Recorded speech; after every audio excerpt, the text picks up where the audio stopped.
loaded .25 caliber pistol, rigged to a handmade tripwire hidden behind a crude sign on a rural road.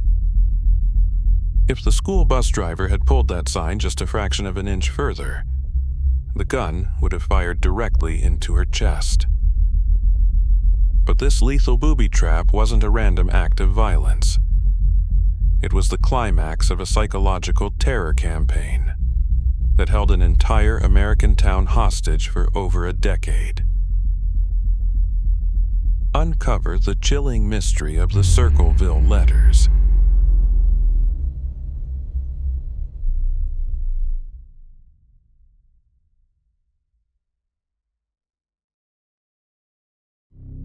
Circleville, Ohio, 1977. A quiet, tight-knit community where everyone knew their neighbors. But that illusion of safety shattered with a single piece of mail. Postmarked from Columbus, it bore no return address. The target was Mary Gillespie, a local school bus driver. Inside, the handwritten message was deeply personal and violently threatening. The author claimed to be watching her every move. The nightmare had officially begun. August 19, 1977. The harassment turns deadly. Ron Gillespie receives a letter and a mysterious phone call that snaps his patience. Armed with his pistol, he rushes into the night to confront the stalker. He never returns. Police find his pickup truck smashed against a tree. But something doesn't add up. Ron's revolver was missing one round, fired into the darkness, moments before the impact. But the letters didn't stop. Days turned into years, and the harassment mutated into an epidemic. Soon, politicians, police officers, and ordinary neighbors were receiving the same sinister handwriting. The anonymous author claimed to know everyone's darkest secrets. For Mary, the psychological torture became physical. Crude, threatening signs began appearing along her daily school bus route. Circleville was no longer a quiet town. It was a cage. February 1983. The harassment reaches its peak. Mary pulls a crude sign from the ground and discovers a box containing a loaded pistol.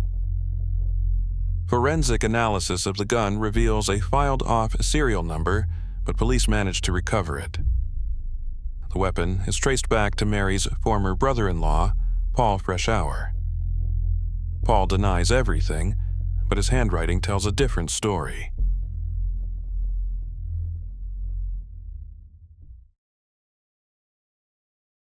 In October 1983, the state of Ohio made its move. Despite a lack of fingerprints or witnesses, Paul Freshour was convicted of attempted murder for the bus trap. Sentence: 7 to 25 years. The warden placed Paul in solitary confinement, stripped of pen, paper, and any contact with the outside world. The authorities expected the letters to finally stop. They were wrong. While Paul sat in a windowless cell, thousands of new letters began flooding Circleville. All postmarked from Columbus, all in the same terrifying handwriting. If Paul was behind bars, then who was still writing? In 1994, the mystery exploded onto national television when Unsolved Mysteries broadcasted the Circleville case. But the national spotlight only fed the stalker's ego.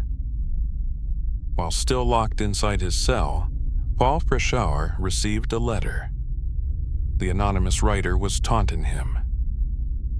It read, Now, when are you going to believe you aren't going to get out of there? I told you 2 years ago. When we set him up, they stay set up. The true mastermind was bragging about framing Paul, and the local sheriff refused to reopen the case.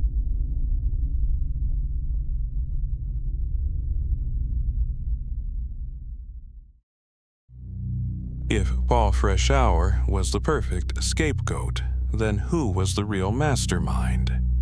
To find the truth, investigators had to look closer to the original letters.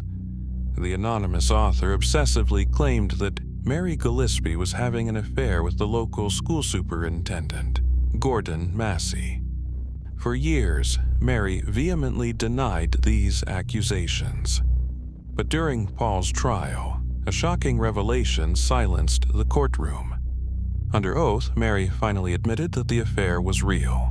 Did Gordon Massey orchestrate this elaborate harassment to eliminate Mary's husband? Or was someone else pulling the strings? Suspicion also fell heavily on the local authorities. Sheriff Dwight Radcliffe controlled the investigation from day one. When the booby-trapped gun was traced to Paul, Paul swore the weapon had been stolen from his garage weeks earlier. But the sheriff allegedly ignored this claim, refusing to investigate any other suspects. Many locals whispered that Sheriff Radcliffe was protecting someone powerful in the town. Someone who had the money and influence to make a murder look like an accident and frame an innocent man for a booby trap.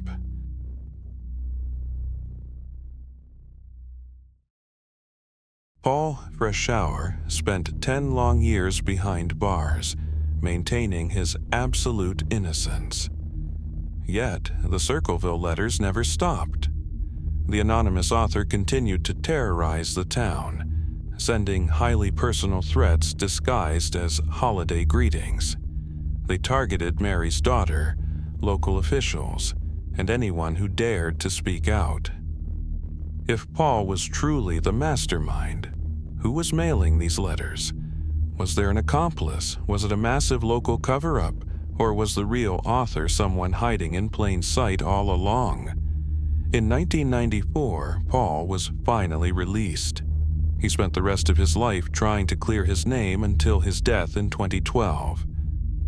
To this day, the true identity of the Circleville writer remains one of the darkest unsolved mysteries in American history, a ghost who destroyed marriages, ended lives, and vanished into the shadows. Thanks for watching True Crime Tapes. Don't forget to subscribe.